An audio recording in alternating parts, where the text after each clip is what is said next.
سبيل الدموع سبيل مريح تنهدى يا صاحي كي کیا واقعی ہمارے اندر وہی یقین ہے کہ اللہ تعالیٰ اور اس کے رسول کی طرف سے کوئی بات آئے اور ہم کہیں بالکل ٹھیک کہا؟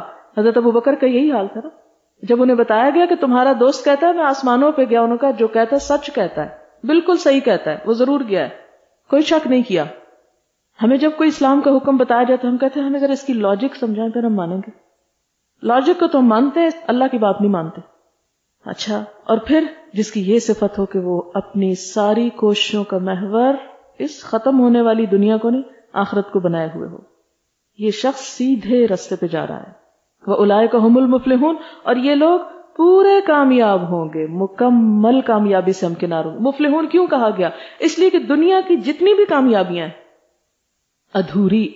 مثلاً آپ دیکھیں کہ ایک بچہ اسکول میں ہوتا ہے، مثلاً میٹرک تک پہنچا ہے، وہ کہتا ہے میٹرک سے ایک دفعہ اچھے نمبر سے نکل جاؤں تو مجھے ایف ایس سی میں داخلہ مل جائے۔ کامیابی ہوئی لیکن جزوی ہوئی نا۔ ایف ایس سی میں ہوتا ہے تو کہتا ہے اتنے نمبر آ جائیں کہ میں پروفیشنل کالج میں پہنچ جاؤں۔ چلے کامیاب ہو گیا، ادھوری کامیابی ہے، ابھی آگے پہنچ گیا، اب سوچتا ہے کسی طرح MBBS پاس کر جاؤں۔ اچھا وہ کر گیا، اب اسپیشلائزیشن کر لوں، اب وہ جو دوسرے اتنا کما رہے ہیں میری بھی آمدنی یہاں تک پہنچ جائے، اور پھر وہ اینڈ کہیں ہوتا ہی نہیں، سوچتے چلے جائیں آگے سے آگے، بہت کچھ ہے آگے۔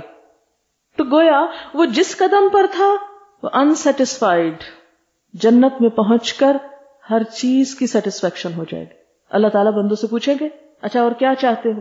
تو کہیں گے اللہ تعالیٰ آپ نے سب کچھ دے دیا۔ اللہ تعالیٰ فرمائیں گے اور مانگو، جتنا مانگتے ہو مانگتے جاؤ، وہ سب مانگ لیں گے، پھر اللہ تعالیٰ اپنا دیدار کروائیں گے، اور جب وہ سامنے آئے گا وہ ہر چیز بھول جائے گی جو ملی ہوئی تھی۔ اولئک ھم المفلحون، ایسے لوگوں کے لیے حقیقی فلاح اور سچی کامیابی ہے، اور مکمل کامیابی ان کا ہاتھ ہے۔ اچھا آپ دیکھیں کہ دنیا کی کامیابی مکمل، وہ میں نے پہلے بھی بات کی، ہو نہیں سکتی، اور آخرت ہر انسان کے لیے اس کا ایک فطری تقاضا ہے کہ آخرت ہو۔ آپ کو پتا ہے کہ اس وقت امریکہ میں موت پہ قابو پانے کے لیے ریسرچ ہو رہی، اور اس ریسرچ کو کس طرح پروموٹ کیا جا رہا ہے، اس کے لیے فنڈز کون دیتا ہے؟ وہ لوگ دیتے ہیں جو مرنے کے بعد اپنی بڑی بڑی پراپرٹیز کو دے جاتے ہیں کہ ہمارے جسموں کو فریز کر دو، کل کو کوئی زندہ کرنے کا نسخہ نکل آئے تو ہمیں بھی تم اٹھا دینا، اور یہ ہمارے سب پیسے لے لو۔ اٹھنا چاہتے ہیں دوبارہ مرنے کے بعد، پھر جینا چاہتے ہیں۔ یہ ایک انسان کے اندر خواہش ہے نا، اللہ تعالیٰ نے وہ خواہش پوری کی انسان کی، لیکن انسان مانتا نہیں۔ وہ جو اتنا کچھ پیسے لگا کے جینا چاہتے ہیں، اللہ تعالیٰ نے ان کو مفت میں یہ سب کچھ دے رکھا ہے، کاش وہ مان جائیں۔ سبيل الدموع سبيل